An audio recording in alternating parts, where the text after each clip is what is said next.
The following episode of Crusade for Myth Drannor is adapted from the Wayward Wood by Leonard Wilson, published in Dungeon Magazine number 32. Not far from Ashavenford, near Peldon's Helm, we find our four heroes settling in at the Dunsinane Inn. Before their drinks can even be brought, a group of two primitively attired humans, a man and a woman, and an adolescent elf approach them. Massul welcomes them.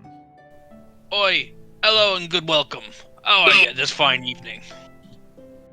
Even as the woman speaks without introducing herself.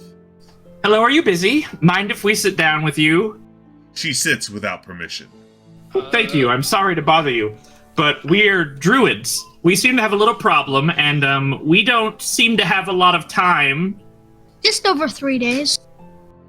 The elf interjects. You're adventurers, right? Well, we were wondering if you could help us. With what? Rilyanasse presses. Well, We need to. how do we explain this? The young elf ponders aloud. We have a little problem. And she, the primitively dressed woman, speaks clearly in a harsh whisper, nearly as loud as her normal voice. With our forest. It walked off 2 days ago, and it's coming this way. The man blurts out. Wait, what? Rilyanasse exclaims in shock. His companion laughs the shaky, forced laugh of a woman whose nerves have long since been worried raw. Ha! Yes, it does seem to be doing that, and we can't seem to stop it. Has something like that ever happened before? Massul inquires. No, please help us. The young elf pleads. The party puts their heads together in an effort to come to a conclusion as to why this kind of thing might be happening. Jade can't imagine what sort of magic could cause an entire forest to get up and walk away. The ranger training Rill received from her mother offers no insight here. Túrendil considers the possibility of divine intervention, but for the life of him, why doesn't make itself clear, and the best Massul can deduce is which forest they might be talking about. Beth, the female druid pleading for help, takes it upon herself to further enlighten her potential saviors. Our circle leader, Ava Silverthorn, she's presently absent and left us to mind the forest. Which is now walking, interrupts her companion, Mac. Yes, which is now walking towards us, she clarifies. In which direction is this forest been moving? Massul inquires. Tis coming from the south. The shy elven boy answers. Nervously, Beth adds, We spent several days searching the forest for clues, but we do not know how or why it is marching towards Dunsinane. But it certainly is. Again, her voice sounds strained. Just to make sure I have this right, is it only just the trees, or is it the whole ground? I mean, what exactly is all moving? Massul asks, puzzled. Trees and roots? Jade asks in hopes to clarify. It's the trees. Beth retorts. All of them! All of the trees! Mac adds in what may be an attempt at being helpful.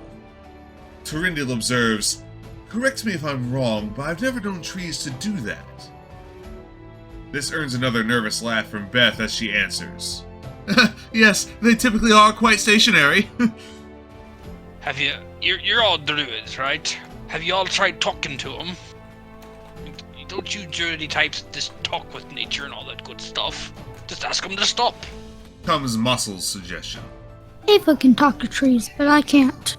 The little elf notes. Coming to the conclusion that they cannot leave the forest to run the town over, the four of our heroes agree to help investigate the walking wood in hopes of divining the cause of the forest walking, so that they may come to the root of the matter. The druids are eager to set out, but their mounts are exhausted and can push no further. They make plans to set out toward the wood, which had already moved itself 12 miles in the last day, while the four make plans. Finally, the three druids officially introduce themselves.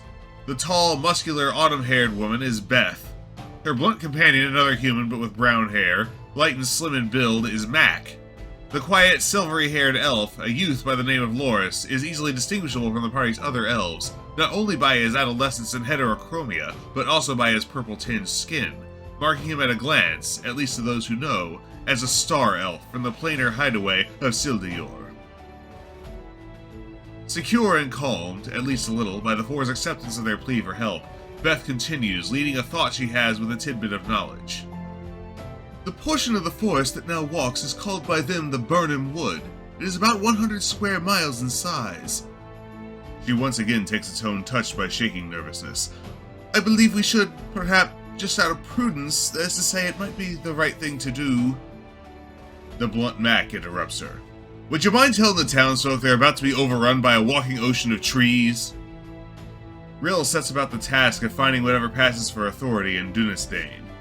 An ancient, by human standards, man with a shining pate rimmed by long white thinning hair turns out to be the town's elder. She relays that her new acquaintances have informed her of an imminent danger to the town, Burnham Wood threatening to engulf the little settlement, and that the possibility exists a solution might be found in time.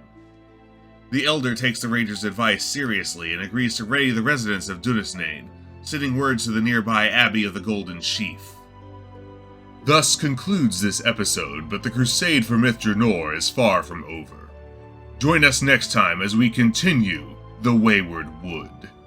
Please like, share, and subscribe, and we will see you for the next adventure.